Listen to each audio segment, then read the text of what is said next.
First, just congratulations, NC State, Kevin, his group. I thought those guys, they were played very well, and DJ Horn was phenomenal. His shot making was outstanding. But they had a week to get ready, and they were ready, and they had live legs and played really hard. I didn't think our team was quite, sharp the first 10 minutes. I just felt like we were, not tired isn't the right word, but maybe just, step slow on some things. And, PJ and Ian haven't been practicing much, and I think sometimes it takes a while for those guys to get used to the speed of everything. I think just it's a lot faster, and we looked like that. But then I thought we played very well. First part of the second half, obviously I thought huge shots by Joe and Chase at the end of the half to kind of get us some momentum a little bit back. But then we just didn't play very well in a couple situations down the stretch, and they made a couple big shots. I mean, Diarra, who's not normally a three-point shooter, goes 3 for 3. Horn was terrific. DJ Burns was really good in the beginning of the game. And then I thought we had stretches where we made some good plays, and it was a terrific game, back and forth for a while. And then, I need to watch the film to see exactly how we the 10-point lead got away from us quick. But in a game like this with NC State, with the possessions going so fast, it's going to be kind of that type of game at times if you don't score a couple. And some of his shot making was terrific, and unfortunately, probably had a couple bad breaks. We had a clock deal there with our timers, and I thought it was going to be a shot clock violation, but the clock stopped, so it was a jump ball. And then ironically, the last call is a jump ball, and we lose the jump ball. And so we just had a couple things go against us, and we have to be better. We have to be better so that we don't put ourselves in that position. We had a chance with a lead, and we didn't finish the game. Questions for me? Good. I guess, what was your vantage point on the play where Gerard lost the ball stolen? It looked like PJ was trying to set a screen. Yeah, we were coming up to set a ball screen. I maybe should have called timeout there. That could be on me. Joe just made we called a play for Joe the time before. He made a big time play, shot. So we were trying to keep it in his hands and let him play a little bit. They came up, and I think we're going to trap him maybe as the ball screen was happening, or at least heavy hedge him. And I didn't see all of it. Obviously, there was a reach and some contact, and play went the other way. Coach, were you surprised at all that Coach Keats decided to leave DJ in when he picked up his fourth foul with 6 minutes left? No. You're going to go with guys that, winning time, you got to go with guys. Like you're on the road, you need to play those guys. Was there an emphasis on taking the ball at him hard, once he started? Some, but it's not as easy. They're doing some good things defensively. It's not easy to just move the ball everywhere you want against NC State. They deny a lot of things, make it hard. They pressure you. When we have 11 turnovers, it's not terrible in a game like this. Probably a pretty heavy possession game. We shot 47% for the game, 37%, 38% from three. The stats are eerily similar, right? We have a few more turnovers and a couple more offensive rebounds, and it was a lot worse than that in the first half. It's kind of just, again, it's one or two plays that go against you, or a couple big-time shots, and then we're overly critical or overly satisfied with how things went sometimes. Any thought of taking a timeout there? No, and if you go back and look at it, Chase is at the rim. Now, Chase should have dropped it off. Ian is wide open on a drop-off for a layup. But Chase made a great play. He got it in there with speed. They did not do as good a job as Virginia did in the same scenario, and so he got around him and got to the rim, and they came over and contested it hard. It was a good defensive play. Obviously, you're taking it to draw a foul, get to the rim, make a play. Everybody wants to do that against Virginia. We're upset that we shoot a wide open three, and now we're going to second guess a guy going to the rim, and now he could have dropped it off. I think Ian's going to make a layup, and we're probably going to feel a lot better right now. But, you know, Chase made some big-time plays throughout the game, and so you're just putting the ball in a good player's hands, trying to put pressure on the defense, and he certainly did that. He just didn't make the final last play. You feel like he's starting to get a little bit going from the perimeter now? Yeah, I think he's playing pretty well. You know, I tell you, he had a hard time tonight with DJ. DJ was terrific, and our whole team did. We didn't do a good job helping him in ball screens and DHO handoffs on some stuff, but Chase has played some really good basketball here the last 2 weeks. The way he's guarded some guys in our league, he's had the leading score of just about every other perimeter player in the league, and he's done a great job. And he's, you know, you deal with all that, then you're getting hounded on offense, and we want you to make shots, and there's a lot. And, you know, I think he's played very well. You know, tonight maybe not as good defensively as he has been, but I'm pleased with his play.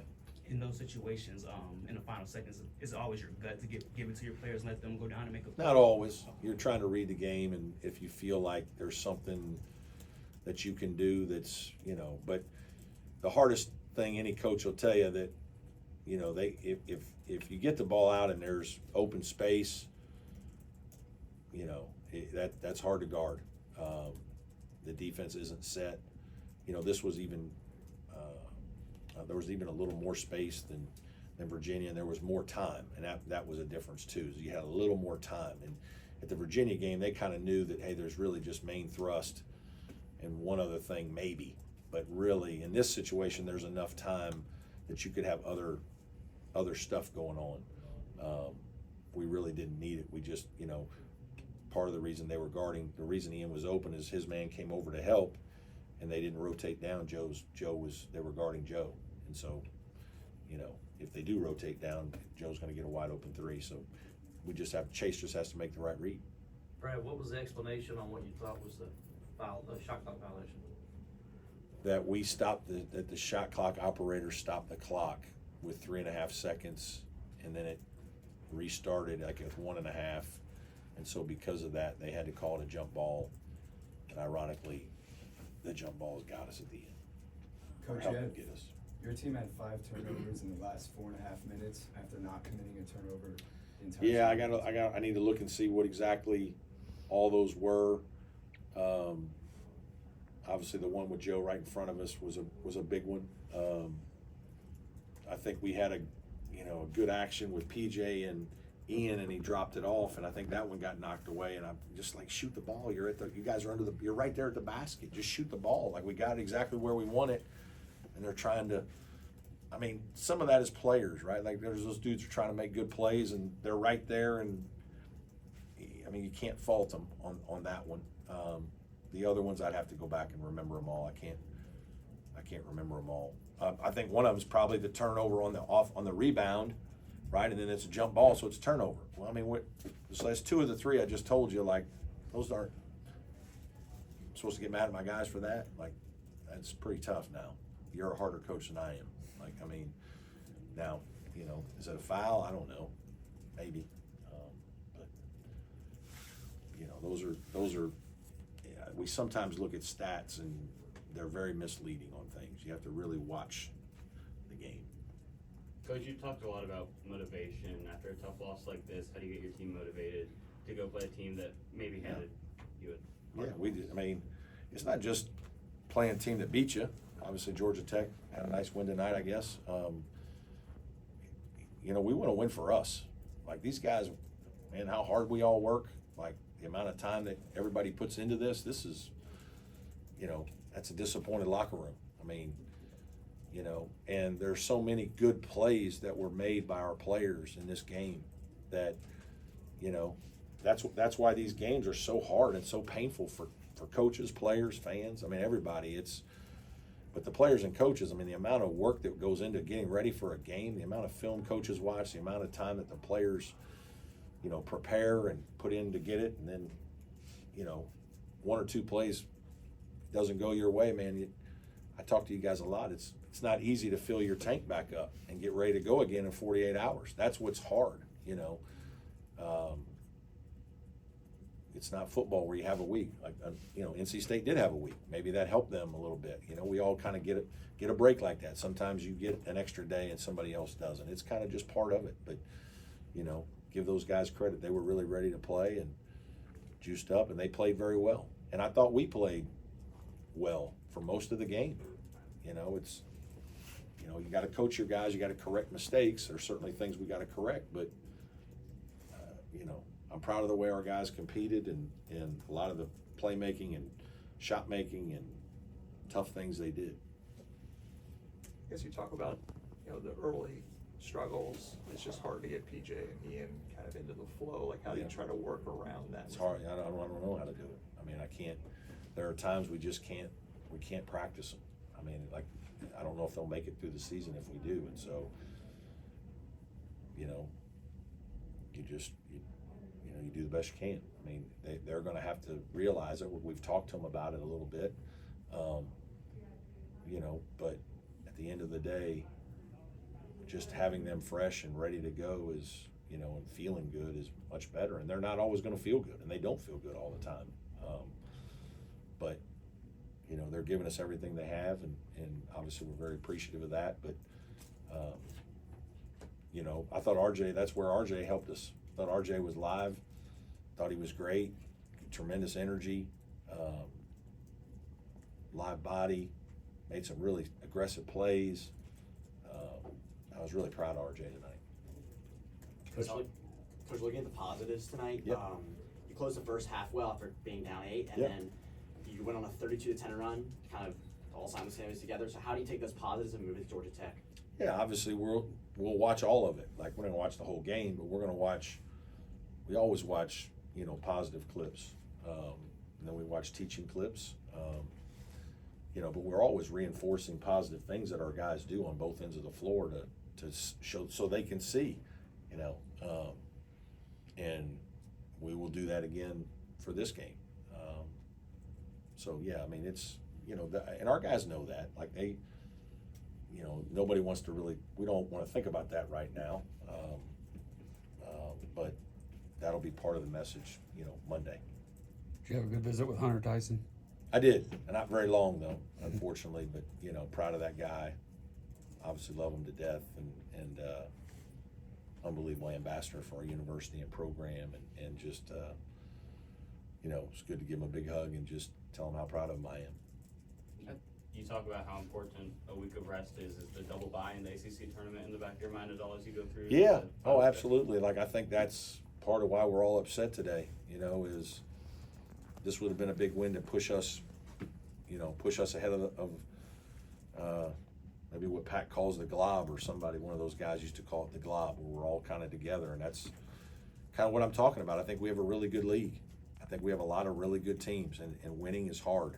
And you know, most games come down to a couple minutes, a couple plays, and somebody pulls away at the end. And unfortunately tonight, they made the plays at the end to win. At the end of the first half, one of the disparaging parts of between each team was like trips to the free throw line. Yeah. So I know you guys had, or NC State had 12, We had 12 one. free throw attempts, and you all had 1. Right. But coming into the second half, it seems like y'all played a lot more physical. Yeah. A lot more trying to get those fouls. You got sent to the line a Yeah. lot more, and kind of equalized that number. Yeah, I think that a was, message? yes, obviously we talked about that at halftime, that we just didn't feel like we were as aggressive as we needed to be, and we were a little bit step behind for a while in the game. I just felt like we were half step, you know, late on some things, and made a couple mistakes that we talked about in scouting, and let Horn get some shots early. You know, our bench made a couple mistakes, and that's, you know, that's problematic. Can't go in the game and, you know, you're guarding an elite player, and we have a letdown and give up a couple shots. And that happened to us a couple times early in the game, and he got rolling a little bit, and you know, we just have to be better as a group. Any more questions for Coach? Coach, you talked about the glob of the ACC. You still have Wake Forest and Pitt left to play, but next Georgia Tech. So after that double overtime loss at home, how can you kind of break that glob and move forward and go home and shoot? Yeah, I mean, I don't worry about that. We have to worry about Georgia Tech. And they beat us last time. They're plenty good enough to make our life miserable. We've got to continue to grow, get better. attack things, learn from our mistakes, and you know, if we keep doing that and bringing tremendous energy and togetherness, we'll be fine. Thanks, Coach. Okay.